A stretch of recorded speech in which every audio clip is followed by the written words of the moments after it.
Hello students, SYBCom Semester 3rd Introduction to Management Accounting ह्या सब्जेक्टसाठी second unit analysis and interpretation of financial स्टेटमेंटसाठी आपण हा 9th number problem बघतोय. 9th number problem असा आहे, Lehmann brothers income statement for last 4 years ending 31st March 2011, 2012, 2013 and 2014 show following position. Prepare trend revenue statement in vertical form.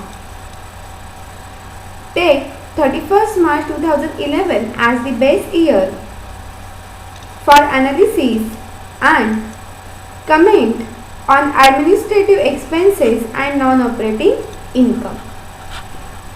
तर आपल्याला हा problem दिलेला आहे वर्टिकल इन्कम स्टेटमेंटचा. वर्टिकल रेव्हेन्यू स्टेटमेंट म्हणू शकतो आपण त्याला, किंवा vertical profit and loss statement ही म्हणतो. तर आपल्याला प्रॉब्लेम दिलेला आहे, आपण त्याला प्रॉपर फॉर्मॅटमध्ये पहिल्यांदा वर्टिकल इन्कम स्टेटमेंट फॉर्मॅटमध्ये आपण त्याला व्यवस्थित लिहून घ्यायचं आहे. प्रॉब्लेममध्ये तुम्हाला पहिल्यांदा सेल दिलेला आहे, म्हणजेच तो नेट सेल आहे. आपल्याला 4 इयरसाठी दिलेले आहेत अमाऊंट 70, 60, 50, 30. तर मग आपण त्या अमाऊंट लिहून घेतलेल्या. इथे ट्रेंड पर्सेंटेजचा मी फक्त पर्सेंटेज पहिले लिहून घेतले 100 वगैरे. तर फक्त आपल्याला अमाऊंटचे कॉलम हे 2014 पर्यंत आहे, 2011 to 2014.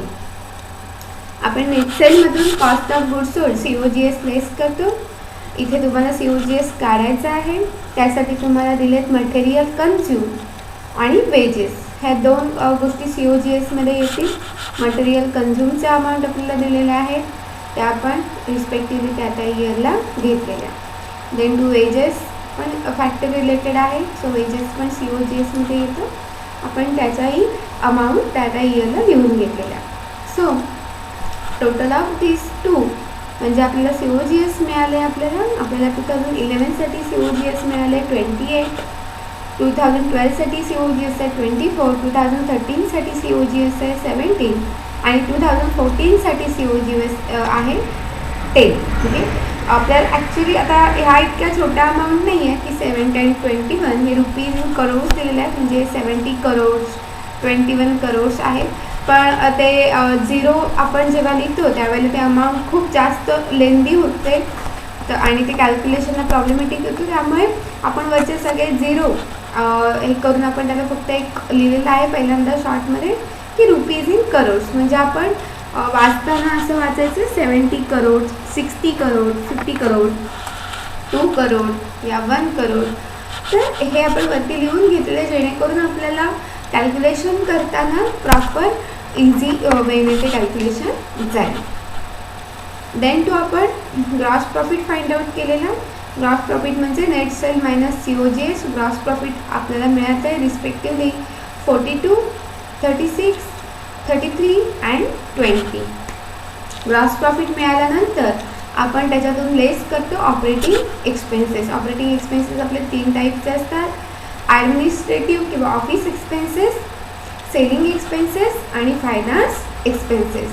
आपल्याला ॲडमिनिस्ट्रेटिव्ह एक्सपेन्सेसमध्ये 3 वेगळ्या प्रकार 3 एक्सपेन्सेस दिलेत आपल्याला. ॲडमिनिस्ट्रेटिव्ह एक्सपेन्स, ऑफिस रेंट आहे बघा, जे एक्सपेन्सेस रिलेटेड टू ऑफिस असतात, रिलेटेड टू ॲडमिनिस्ट्रेशन असतात, ते आपण ॲडमिनिस्ट्रेशन एक्सपेन्सेसमध्ये किंवा ऑफिस एक्सपेन्स म्हणून घेतो.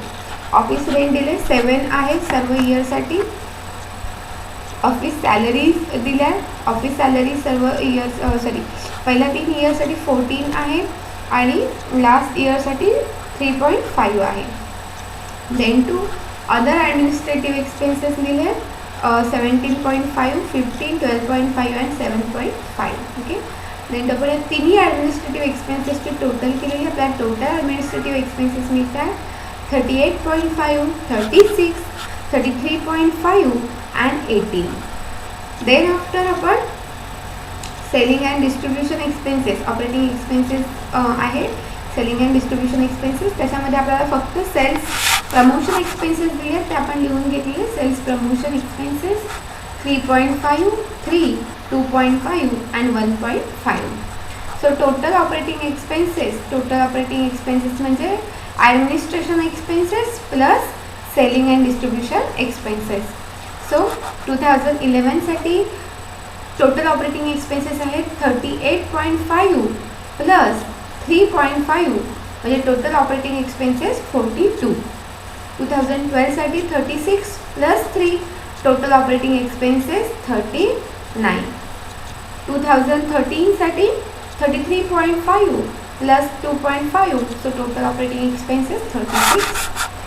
2014 साठी 18 plus 1.5 total operating expenses 19.5. So आपण टोटल ऑपरेटिंग एक्सपेन्सेस घेतलेले. आपण ग्रॉस प्रॉफिटमधून ऑपरेटिंग एक्सपेन्सेस लेस करतो आणि आपल्याला मिळतं operating profit before interest and tax. So बघूया आपण इथे पण ग्रॉस प्रॉफिट आपलं 42 आहे, आपले टोटल ऑपरेटिंग एक्सपेन्सेस पण 42 आहे. 2011 साठी आपलं GP आणि टोटल ऑपरेटिंग एक्सपेन्स सेम आहे. सो 42 मायनस 42 आपलं ऑपरेटिंग प्रॉफिट बिफोर इंटरेस्ट 2011 साठी अमाऊंट येते 0. ओके, नील, काहीच नाही आहे, आपल्याला ऑपरेटिंग प्रॉफिट काहीही झालेलं नाही आहे. देन आफ्टर 2012 साठी आपण बघूया. 2012चं GP आहे 36 आणि टोटल ऑपरेटिंग एक्सपेन्स आहे 39 म्हणजे आपल्या प्रॉफिटपेक्षा आपले खर्च जास्त झालेले आहेत. आपल्या GPपेक्षा आपण एक्सपेन्स जास्त केलेले आहेत. सो आपल्याला लॉस होतो आहे आणि लॉस आपण मायनसमध्ये लिहितो. लॉस होतो आहे -3. 36 मायनस 39 सो आपल्याला ऑपरेटिंग प्रॉफिट बिफोर इंटरेस्ट मिळतं आहे -3. ओके, आता हे लॉस झालेलं आहे आपल्याला. देन आफ्टर 2013 साठी आपल्याला GP आहे 33 आणि आपले टोटल ऑपरेटिंग एक्सपेन्सेस आहेत 36. अगेन इथे आपल्याला 3 रुपीजचा लॉस होतोय, 3 करोडचा लॉस होतोय. सो -3. देन 2014 साठी आपल्याला GP आहे 2014चा 20 आणि आपल्याला आपले ऑपरेटिंग एक्सपेन्सेस आहेत 19.5. ओके, सो 20 मायनस 19.5 आपल्याला ऑपरेटिंग प्रॉफिट बिफोर इंटरेस्ट मिळतं 0.5. ओके, तर हे आपण काढून घेतलेलं ऑपरेटिंग प्रॉफिट बिफोर इंटरेस्ट. आपल्याला इथे काही ठिकाणी लॉस झालेला आहे, काही ठिकाणी प्रॉफिट आहे. एक इयरला प्रॉफिट आणि एक इयरला आपलं नो प्रॉफिट नो लॉस आहे. देन तो आपण त्याच्यातून लेस करायचा आहे. इंटरेस्ट तुम्हाला कोणत्याही प्रकारचा जर इंटरेस्ट दिला असेल तर तो आपण ऑपरेटिंग प्रॉफिट मिळाल्यानंतर त्याच्यातून लेस करून घ्यायचा असतो. मग इंटरेस्ट ऑन लोन असेल, इंटरेस्ट ऑन डिबेंचर असेल, कोणत्याही प्रकारचा इंटरेस्ट पेड आउट केलेला दिलेला असेल तर तो आपण ऑपरेटिंग प्रॉफिटमधून लेस करून घेतो. सो आपल्याला इथे इंटरेस्ट ऑन डिबेंचर दिलेले आहेत, आपण इंटरेस्ट ऑन डिबेंचर लेस केलेलं. Okay, so 0 minus 10. ओके, शून्यमधून आपण 10 वजा केलेले. आपलं इंटरेस्ट आपण पेड आउट करतोय, आपल्याकडून जात आहेत ते पैसे. सो आपल्याला इथे नेट प्रॉफिट आफ्टर इंटरेस्ट मिळतोय -10. ओके, तुमच्याकडे काहीच पैसे नसताना तुम्ही 10 रुपीज कोणाला तरी तुम्हाला पेड करायचे आहेत, याचा तर तुम्ही कुठून तरी 10 रुपीज बॉरोड करून देणार आहात. तुम्ही लॉसमध्ये जाणार आहात तर 10 रुपीजसाठी. ओके, सो इथे पण ऑपरेटिंग प्रॉफिट बिफोर इंटरेस्ट 0 आहे. सो 0 मायनस आपण इंटरेस्ट पेड केले 10 रुपीज, 0 मायनस 10 आपल्याला नेट प्रॉफिट मिळतं आहे आफ्टर इंटरेस्ट -10. देन 2012 साठी ऑपरेटिंग प्रॉफिट ऑलरेडी आपल्याला ऑपरेटिंग लॉस झालेला आहे -3. ओके, आणि आपण परत आणखी इंटरेस्ट पेड केलेला आहे. सो -3 -10 आपल्याला मिळतं आहे net profit after interest -30. Okay, -3 -10 आता इथे मायनस कर तर आपण पेड केलेली आहे, आपण लेस करणार आहोत ते. Okay, so -3 less 10 is equal to -30. Then 2013 साठी operating profit before interest -3. Interest on debenture again 10. Again we got net profit after interest minus 13.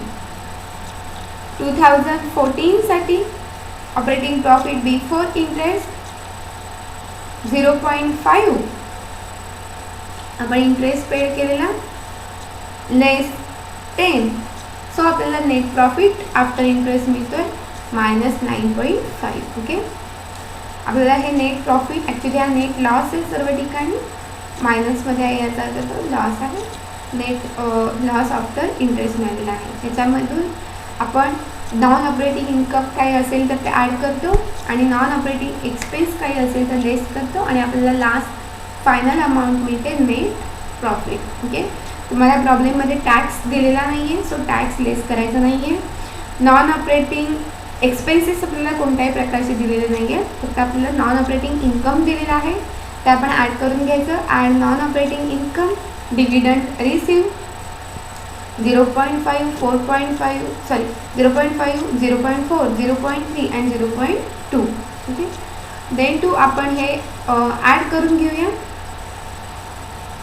Okay, -10 plus 0.5 आपल्याला मिळते नेट प्रॉफिट बिफोर टॅक्स, किंवा फक्त नेट प्रॉफिट म्हटलं तरी चालेल, -9.5. -13 plus 0.4 net profit -12.6. -13 plus 0.3 net profit -12.7. -9.5 plus 0.2 net profit -9.3. तर अशा प्रकारे आपल्याला कधीतरी लॉस होऊ शकतो, त्यामुळे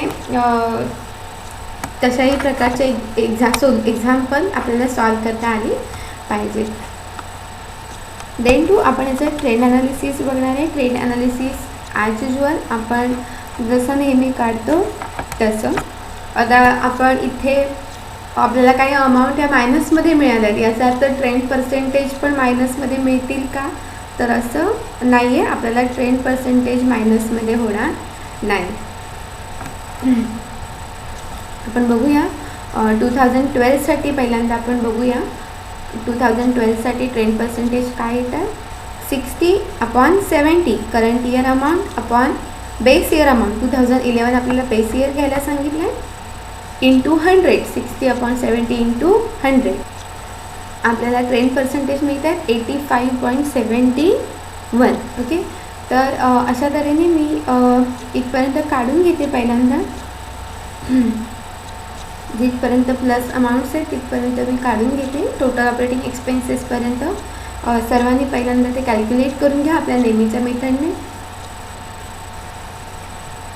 तर इथे आपण इथे मी 2012चे अप टू टोटल ऑपरेटिंग एक्सपेन्सपर्यंत ट्रेंड पर्सेंटेज काढून घेतलेले आहे. इथे जी पीपर्यंत आपल्याला सेम ट्रेंड पर्सेंटेज बघायला मिळत आहे 85.71. देन टू इथे 7 दोन्ही याला सेम अमाऊंट आहे, सो 100% ट्रेंड पर्सेंट आपल्याला मिळतात. इथे पण अगेन 14ला 100%. अशा प्रकारे आपण आपल्या नेहमीच्या पद्धतीने टोटल ऑपरेटिंग एक्सपेन्सेसपर्यंत ट्रेंड पर्सेंटेज काढून घेऊया. आता इथे आपल्याला बेस इयरला ऑपरेटिंग प्रॉफिट बिफोर इंटरेस्टसाठी आपल्याला बेस इयरची अमाऊंटच आहे नील, 0 आहे. ओके, बेस इयरला आपल्याला कोणतीही अमाऊंट दिसत नाही आहे, 0 आहे तिथे. सो इथे जर नील दिलेला आहे बेस इयर, तर आपल्याला कुठल्याही इयरसाठी इथे ट्रेंड पर्सेंटेज कॅल्क्युलेट करता येणार नाही. ओके, काहीच नाही ते अमाऊंट, तुम्हाला बेस इयरला काही दिलेलीच नाही आहे फिगर, याचा अर्थ तुम्हाला ट्रेंड पर्सेंटेज कॅल्क्युलेट करता येणार नाही.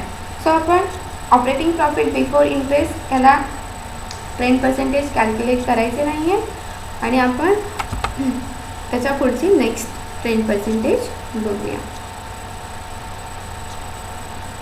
सो इथे 2011चे अमाऊंट आहे 10 आणि 2012चे अमाऊंट आहे 10. सो 10/10 इंटू 100 आपल्याला ट्रेंड पर्सेंटेज मिळतात 100%.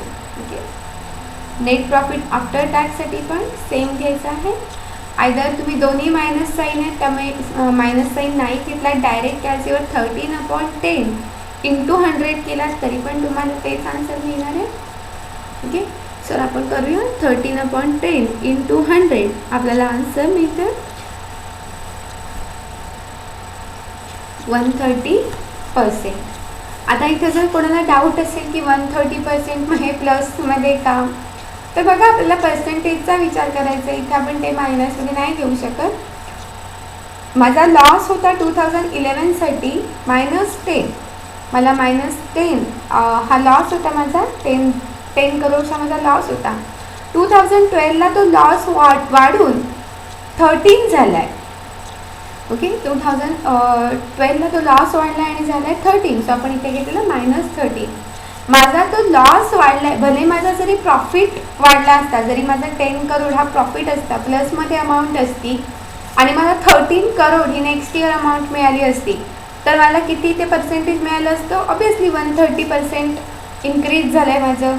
ओके, तर आपला हा जरी लॉस झाला आहे तरी तो लॉस किती झाला आहे हा पण आपल्याला तिथे डिनोट करावा लागणार आहे. ओके, सो माझा -10 करोड्सवरून माझा कंपनीचा लॉस झाला आहे, -13 मला लॉस झाला आहे.